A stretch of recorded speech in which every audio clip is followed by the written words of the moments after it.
Yo, what's going on, you guys? It's your boy B Mahari here, represent Mahari Nation Sports Podcast. I hope you guys having a good morning so far. Much love to the entire LDBC and the basketball community. You understand what I'm saying? Um, don't miss basketball conversations every Friday night, 9 p.m. Central Time, right here on this channel. Where we discuss basketball-related topics, debates, news, and everything else in the world of basketball. You understand what I'm saying? We are 5 away from 700 subscribers. I want to personally thank all my supporters for spreading the word on the channel. We're making moves out here. We're still growing the content, and we're improving every single day. So I want to give my personal thanks to all of you guys that's made the channel grow. You know what I mean? And we're all going to continue to get better. But this is more of a part two, more of like a response video by a couple of comments I saw from one of my videos I did earlier this morning in regards to I'd say not earlier this morning, I should say yesterday, in regards to about my case about why Vince Carter does not belong in the Hall of Fame. Now, I will say a couple of things about Vince Carter. Okay, now Vince Carter is is the only player in NBA history to play in four different decades, which is basically the 90s, the 2000s, the 2010s, and the 2020s. All right, and he's the only player in NBA history at this particular point to play 22 seasons. All right, and he's the last remaining player to ever been born in the 1970s. All right, and he's actively the oldest player in the NBA right now. He's 43 years old. Okay, and so the thing that I really appreciate about what Vince Carter was doing is that he put the Toronto Raptors franchise on the map. Because if you knew the Toronto Raptors way back then when they were starting out as an expansion franchise, that franchise was doomed to fail because the NBA during the mid '90s was trying to expand the league to other countries, and Canada was one of them because they brought in not just the Toronto Raptors but the Vancouver Grizzlies. By that time, the Grizzlies were not able to sustain any level of success, and then by 2002, the Grizzlies moved on to Memphis, where they still stand today. And now that makes the Raptors the only, you know, franchise, basketball franchise in the country of Canada.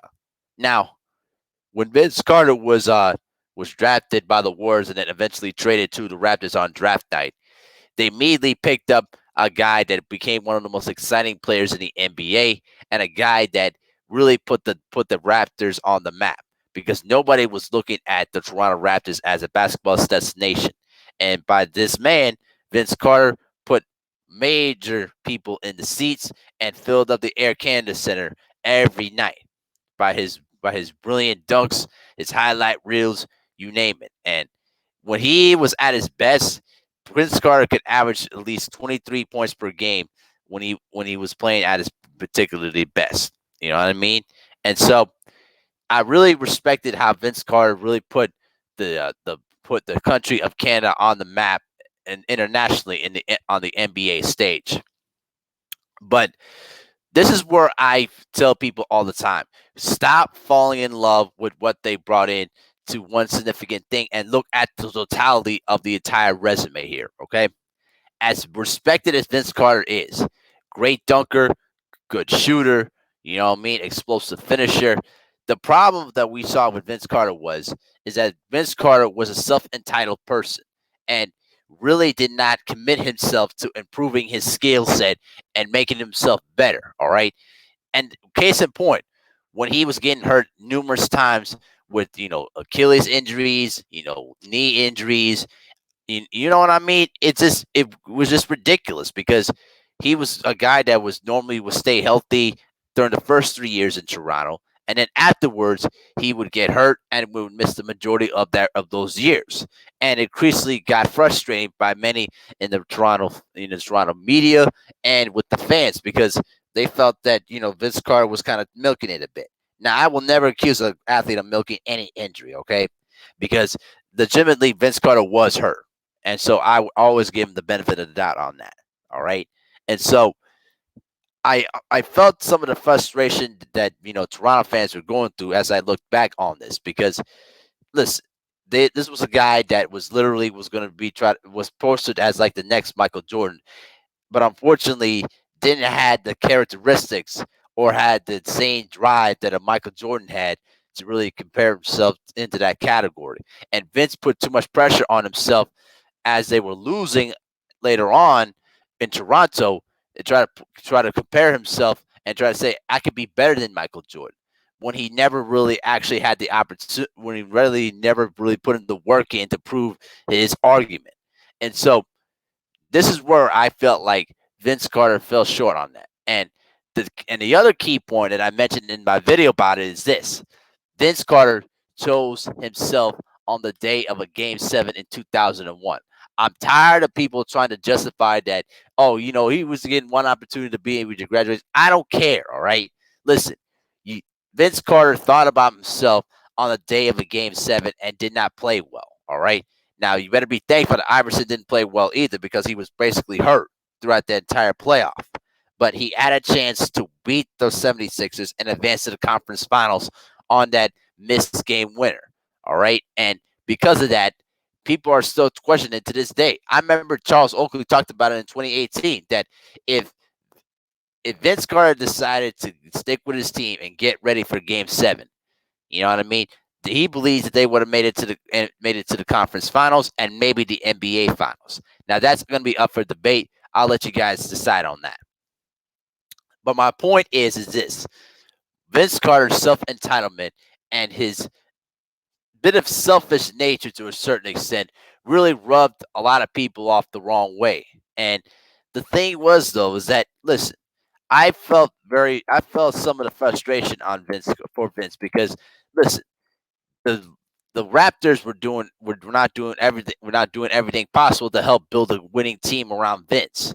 All right. And when they fired their manager Glenn Grunwald during the during the '04 season, during before the '04 season, everything went out of whack. And then the Raptors management decided they were not going to cue him in on management decisions and things else in between.